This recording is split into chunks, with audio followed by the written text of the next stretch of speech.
Late at night, the doctors and the TV crew give them a fright. The movies are cheesy and so's the host. Look out, honey, here's 13 ghosts. And Dr. Destruction's Crimson Theater, Bill's the monster, eater. And Dr. Destruction's Crimson Theater, Dr. Destruction's Crimson Theater, ghoulies, come on!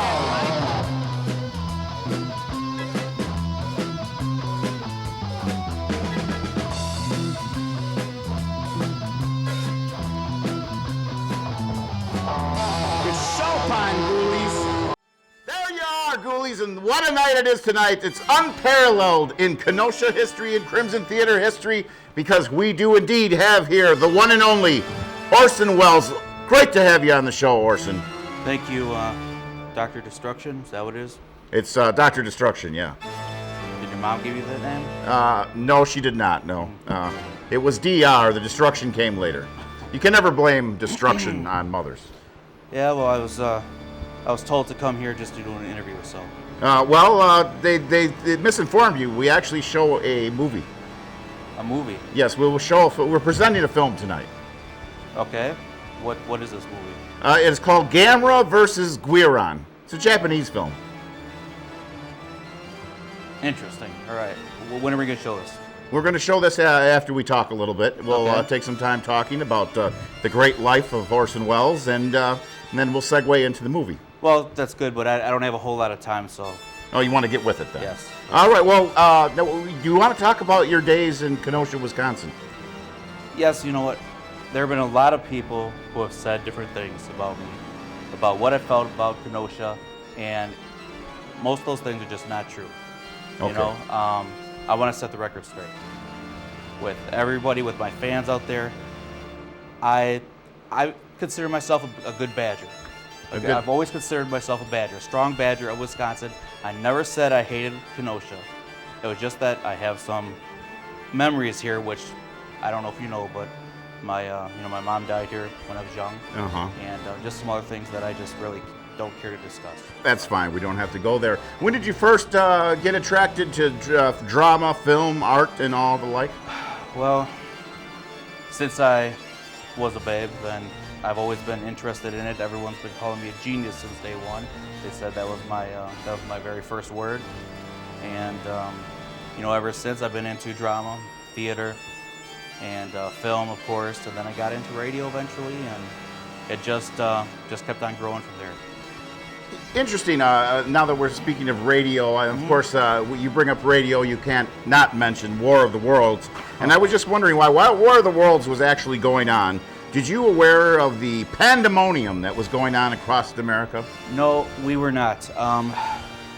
It was a fair thing that we were doing. We announced at the beginning of our show exactly what was happening, and that it was not real.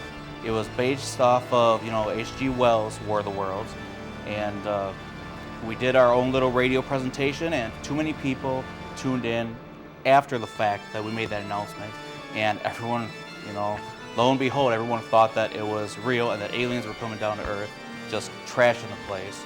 And, that's what they thought. We had nothing to do with it. We did not mean to cause any chaos at all whatsoever. So I want to clear that up. Very good, very good. Now, I understand in most countries, if you were accused of doing a fake emergency radio broadcast, that you would be put in jail, but actually this landed you a contract. Yes, it did. It gained huge national success, of course. Reporters from all over the nation came to talk to us, accusing us, asking us if we had this plan in mind, which, like I said, we did not. But after that, it landed me into the elite for radio and other things to come. So it worked out for my benefit. And especially at the young age of 25, and then to go to Hollywood and challenge Hollywood mogul. I mean, we could say that Citizen Kane is a bit based on the story of William Randolph Hearst. Citizen Kane was, everyone brings up Citizen Kane. I prefer not to talk about my films because what's done is done. I don't really, people say it's from Hearst, it's about Hearst, or based on Hearst's life. I've got nothing to say about that. It is not based upon Hearst. People say that it's based somewhat about my own life, and there's nothing in it to mean that, to represent my life at all. And so I deny everything. I deny all that. Yeah, in denial. Yes. And well, as we went on, then what was your next project after Kane? I'm not as aware as I should be. Oh gosh. Well, like you said, at the ripe age of 25, they still considered me a genius. I did a lot of movies, a lot of programs. I eventually turned into quite the director / actor. And actually, let me quickly tell you about one of my films that, like I said, I don't like to talk a lot about it, but as long as you bring it up, this is the only one I'm going to talk about. Okay? So, have you seen Ladies from Shanghai? No, unfortunately, I have not seen that one. Okay, well, tell me about it. I'll correct that. Just a tad, okay? It actually stars Rita Hayworth. Did you know that? Yes. Okay. Rita and I were married for a little bit and had a kid together, and we were going through some troubled times, and so I was the main actor in it, and the director wanted a lead actress that could really star in the role. And it was a very, very troublesome, pivotal role, and we weren't sure who to get for it. And lo and behold, they wanted Rita, who they knew I was divorcing at the time, going through a tough time together, and they wanted her. So I said yes. I went with it because I figured to play a crazy, you-know-what, my soon-to-be ex-wife would be perfect for that job. And so that's why we hired her. So she was great in it. And then soon after, we finalized the divorce. Ah, there you go. All right, we're getting through this here. I don't want to get all, but we do have to show the film. Gamera. As long as you want an honest opinion. About what, the film? Yes. You saw the preview. Oh, that preview. Oh, gosh. I mean, okay. just Yeah. Mm-hmm. Well, you don't get the sense of drama with these giant monsters. I thought it was a bunch of crap. I was like, I didn't know what I was watching, to be honest with you. I wasn't sure. It told no story, no real backbone to it. So I'm not exactly sure what it's really doing. A lot of films, a lot of movies get made, but they really should not have gotten made. There's a lot of crap that gets through, and bad directors, bad actors, It's always whatever. the money man. Don't have to tell me about that. All right, but we do have to get to the movie. Right. Get right into it. That's right. Gamera versus Guiron, a Crimson Theater favorite. So get right to it now. Gamera versus Guiron, and we'll even throw in a little Gauss just for $10.99 in recapable tire. Ah, there you are, ghoulies, and here I am with the man himself, Orson Welles.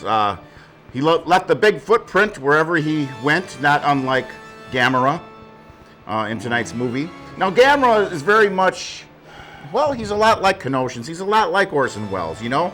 He's a big guy with a good heart, and he's got a tough shell. Am I getting through to you with this at all? Well, I don't know exactly how to respond to that. A tough shell. What do you mean by a tough shell? I mean, what about me is exactly tough, like that character, if you will? Well, I would say that you've always been a very strong presence in whatever you did or wherever you went, and I would imagine that there's underneath it all, perhaps a sensitive person. I think any human being would, In that sense, yes, I could say that yes, I probably am like that character in that way. Now, I still think it's a bunch of crap with the movie. That's, my personal opinion. Well, I would think with your interest in art, you would really enjoy these rather cubist designed monsters. In that effect, it was somewhat interesting, but as far as storyline goes, well, that's what it's all about, isn't it? Yeah. What do you think of this modern film CGI and all these movies that are driven by the special effects rather than the drama? I personally, I don't see where this is going. I don't see a big need for it. I don't see it being huge with the fans at all of film, because what movies are all about, what they need is storylines and thick plots with well-created, well-rounded characters. And that's what film is all about. That's why I like your film so much, is that old school filming. And now, how did you get involved with Touch of Evil? Touch of Evil. Excuse me for a second. Touch of Evil was another film of mine that, like I said, I don't like discussing a lot of my films. I told you that about, Lady from Shanghai. That's the only one I was going to discuss. Touch of Evil was a huge success. It was great. It was nominated. It got the success that it deserved. But as far as that's concerned, that's all I really have to say about that one, because that too is a movie that I did for quite a while. I finally financed it myself, and I've passed it now, moving on to different projects. Nothing. And so that's it. Everything's in the past, moving forward now. You're moving forward. Very good, very good. You're also quite effective in Jane Eyre. Now, I know that's an earlier picture. Jane Eyre, what do you have to say about the experience with that? Again, another film, right? Yeah, see. Did I not see you also on a Dean Martin roast? Or were you just a guest on one of those shows?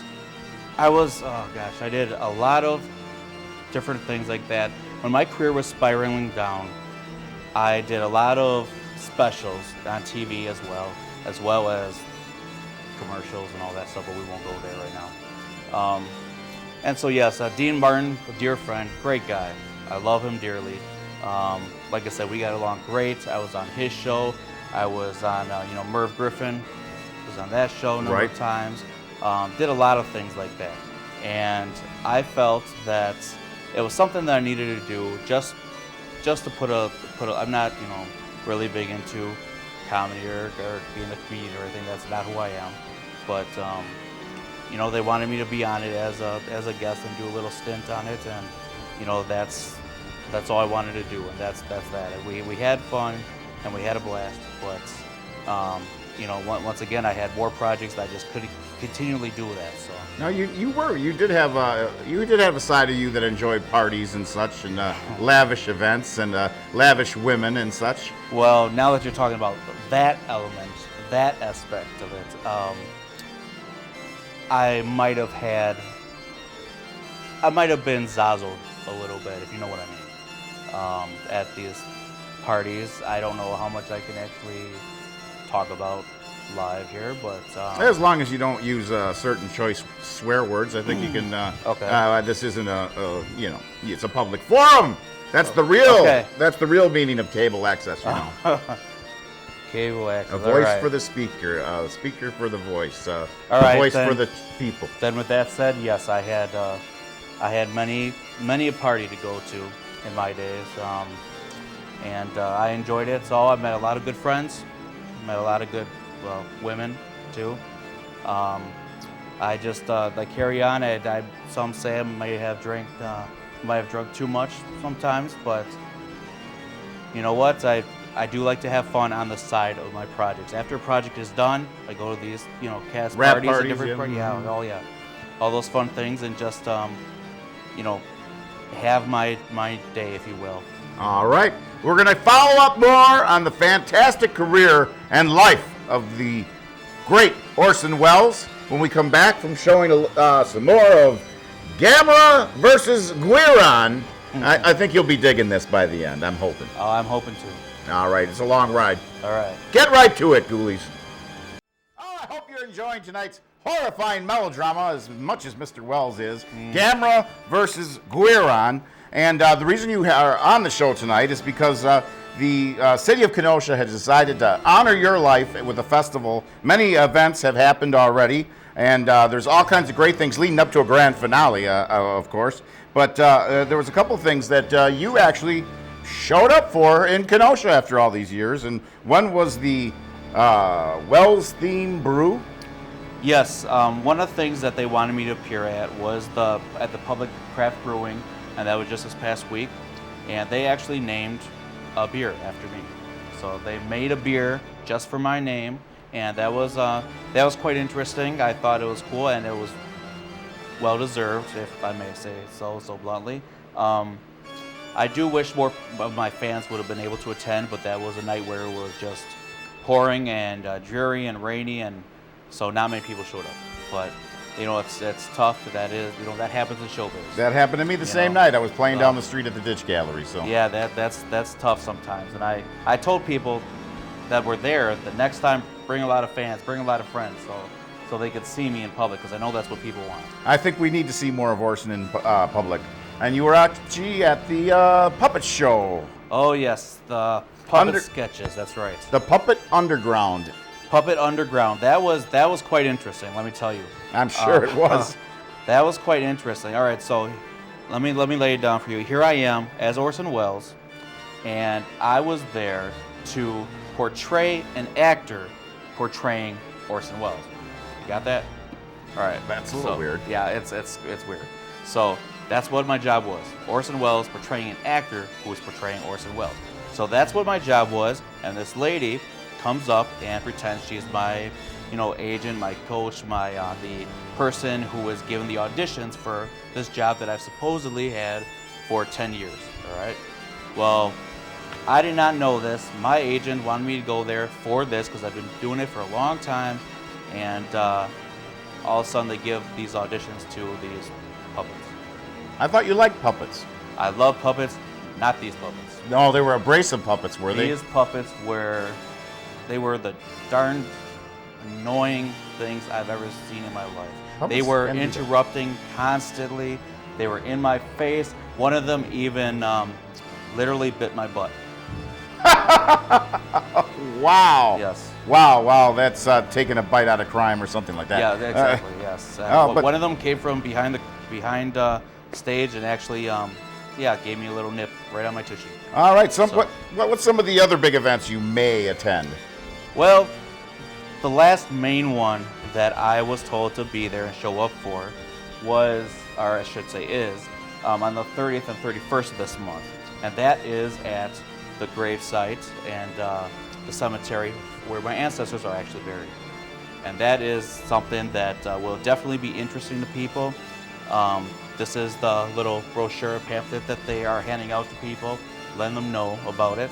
And it's called the Welles 100th Anniversary Walk, which I'm honored that they have this to show what my family was like. And there are going to be people portraying my family members and my especially evilly wicked grandmother. And there are people who are coming back from the times and showing them what my family members were like. So it's going to be a lot of fun. It's going to be interesting. I'm anxious to see how they do. But I will be there myself to greet them at the gates. Sounds fantastic. Very interactive. It'll be fun. Oh, that's really awesome. And you got to check out some of these things going on in Kenosha, particularly the anniversary. Well, that's probably the most historical part of it all. Yes, definitely. That's why it's the last of the month, the last event. Very good. Nevertheless,